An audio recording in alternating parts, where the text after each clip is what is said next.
Part 14. Equity, Status, and Standing, where the real power is.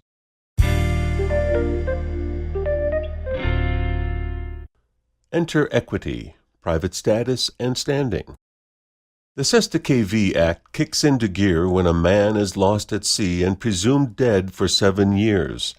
In a 7-year period, which is coincidentally the same amount of time that it takes for a physical human body to regenerate all of its cells, if the man has not returned, then the heirs of the estate can move pursuant to the act, have the Sesta pronounced dead, and claim the estate as the beneficiaries. The man will be pronounced dead, and the estate can be moved on to the heirs and beneficiaries. This fundamental principle is found in every jurisdiction on the planet, usually known as the Presumption of Death Act or clause. If you think of it, at every level, the physical, the physiological, the cellular, the biological level, it is substance or ba with being or ka we wish to commingle into an integrated whole. We are creative beings, and through that creative capacity, we contractually bind ourselves to any and all of that which is artificially constructed in the containment field of law as civil code and commercially binding contracts, all as part of the rules of military occupation. The Federal Reserve Note is actually a private military scrip, and as the world reserve currency, it places everyone on the planet subject to a national corporation central bank of issue that uses such reserve currency to be effectively within the United States and subject to the jurisdiction thereof. In short, placing the entire world population, save for a few under military occupation, into the world system of bondage on a global scale. We continually reanimate or recontract our bondage every 7 years, while concurrently there is a completely new physical body that has been regenerated during that same 7 years of cellular replacement. We do not change because the old pattern of limitation and bonded existence remains the same. We, in fact, crystallize more into the fixed state of control as we age. The patterns and templates remain as energetic attachments to the bodysuit, but the substance, equitable values, has migrated through us into the hands of the controllers. Our body remains bonded in debt, while the equity that we have abandoned rises to the top. The contract has kept us bound to the debt by the acceptance of bonded surety status and indebtedness that remains until the soul of the being leaves the flesh. At that time, the underlying estate is abandoned, and by the rule of escheat and the law of estates, the equitable value reverts back to the state. In the meantime, the being now departed is subject to karmic rules that enable other levels of existence to recycle the being through reincarnation back into bondage and life force extraction. And do the world controllers and their masters above them pay the price? Not as of yet, because they are still holding the documented papers that show them as the holders in due course of the abandoned equity. Their claim is, well, they left here in debt, we hold the paper, we are the documentary creditors, so we'll just exchange that equity as the creditor for our own karma, and they will have that karmic burden attached to them while we walk away free. Thus, the departed souls harvested on All Souls' Day after All Hallows' Eve are karmically bound to the debt system, and can be recycled to begin a new life cycle of bondage, harvesting, and eternal ownership by the company store. But as we have stated, if one severs the attachments of bonded suretyship, one has the status as a private man or woman on the land with standing to state a claim. The public deeds can be acknowledged and accepted by the living being now in the capacity of grantee. Every deed is issued by the state with a state actor acting as grantor, and thus we are the grantee if we perfect the offer by our proactive act of acknowledgement and acceptance.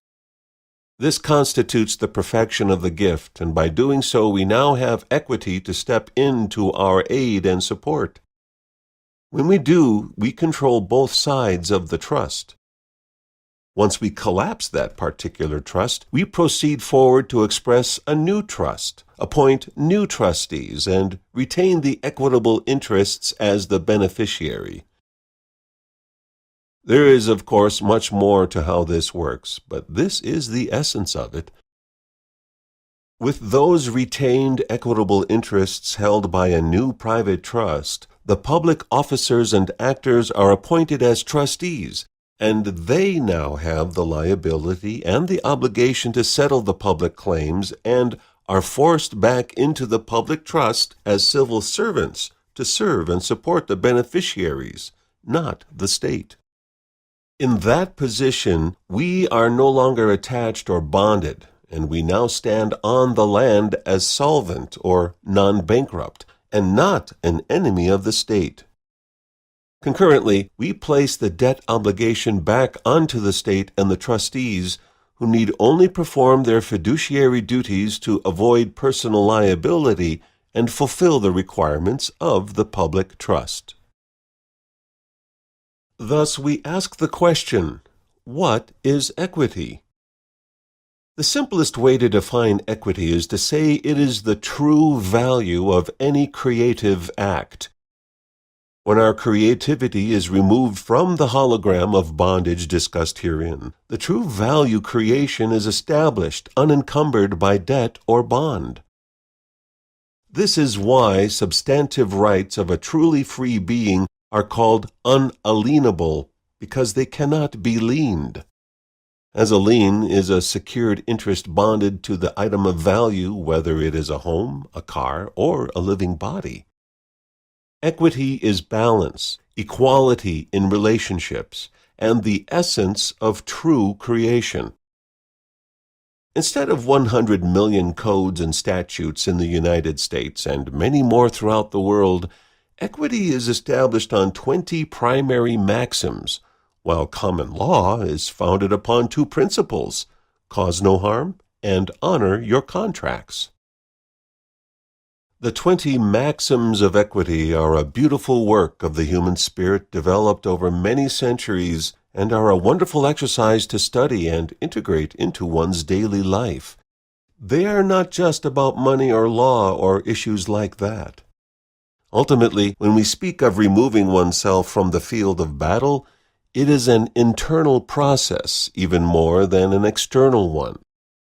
Applying the maxims of equity to one's inner landscape will provide the necessary process to see a transformation in the external field of one's reality and life. We have provided a brief description with each of the 20 maxims of equity in the last section of this document to provide a fuller understanding of this. The last maxim described is the key in regards to our reclaiming our own ancestral estate as the living beneficiary, which states, quote, "The beneficiary is the true owner," end quote. But we cannot claim the estate or be the beneficiary without the required status and standing as we have thoroughly described herein. To have the standing, we have to sever the surety attachment and declare our status as we have the power of creation by our word, our decrees, and our power of manifestation. The 4th section of the KV Act establishes and fulfills a maxim of law. There always has to be a remedy. Because if the bondage we have described here is voluntary in order to conform to the sovereign free will vested into every being in this universe, which it is, then we must have the remedy to unbind ourselves. If it were not voluntary, then it would be involuntary servitude, which in the modern world is not allowed. This is where we have the capacity to withdraw from contracts that do not meet the minimum criteria for a valid contract by not having the elements that make them valid. Such contracts can only be terminated if proper and timely objection is correctly done. There is such a remedy within the Sesta KV Act, which is that if a man is declared dead and his estate is passed on, what if he returns? This is the essence of it. Section 4 says that if a man returns from sea, he must do two things: prove his life, that he is the living man who was pronounced dead, and to secondly, after proof of life, claim his estate. Now the man has returned from the presumption of death, has returned from being lost at sea, and has the right and capacity to take control of his estate, settle any claims and liabilities of the said estate, and lay full claim to what is called reversionary interests, that which must revert back to his control. The act itself says all profits and proceeds generated off his estate while having been lost at sea must revert back to him, hence reversionary interests. In simple terms, as it would apply to someone engaging this process, the basic principle has to do with reducing and liquidating, or zeroing out, all of the claims and liabilities against the estate. This must be done in an effective process of probating the estate. Once all claims that are proven valid are settled out of the equity of the estate, then the reversionary or remainder interests are the unencumbered corpus in the now solvent estate. Once done, a man or woman now standing in life becomes solvent, not bankrupt, and thereby has standing, private status, and capacity. Within estate and probate law, this includes the expressing of the will, because we have all been trained to be will-less and to be incompetent as a ward of the state. We are trained from an early age to bind ourselves to the artificial construct through the commercial attachments we have discussed.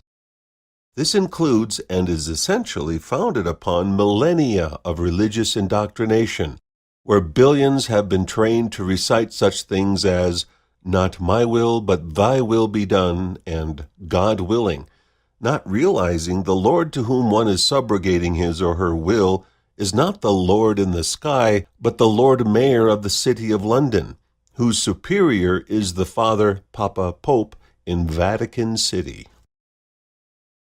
Concurrent with this construct is the fact that all law on the planet emanates from the power of the Triple Crown via canon law, kingdom law, and commercial law. The enforcement of that law is the fulfillment of the sentiments expressed by the papal bulls quoted above as part of the doctrine of discovery. Key to our capacity to supersede the presumptions contained therein is that when the trustees fail in their duties, the beneficiaries are entitled to reclaim the corpus and estate as they are the true owners. Thus, when we peel back the layers, we see that the 3 testamentary trusts issued in that period denote the establishment of a global estate, under the presumption that the papacy, in its divinely mandated authority, knows best for all beings on this planet. But its concurrent history of violence, war, genocide, and environmental destruction in the name of profiteering and hegemony tells a different story. Based on the evidence of the historical record, the trustees of said trust have abrogated their fiduciary duties to an abhorrent level, and thus it is time for we the people, as the true owners and beneficiaries of the global estate, to reassert our sovereign and superior authority and remove said trustees for dereliction of duty in the extreme. The lowest level of the many law forms and jurisdictions is civil law, which is designed to maintain the cattle on the plantation within the civil body, as we have abundantly described. It depends on one thing: the consent of the governed, as well as the general acquiescence founded upon subjugation of personal will to the overarching powers of church and state. Conversely, the declaration of one's change of status and assertion of true sovereign free will is required to properly rescind and revoke the presumption of consent. This is not about rejecting out of hand the rule of law. It is about defining exactly where one stands in relationship to law.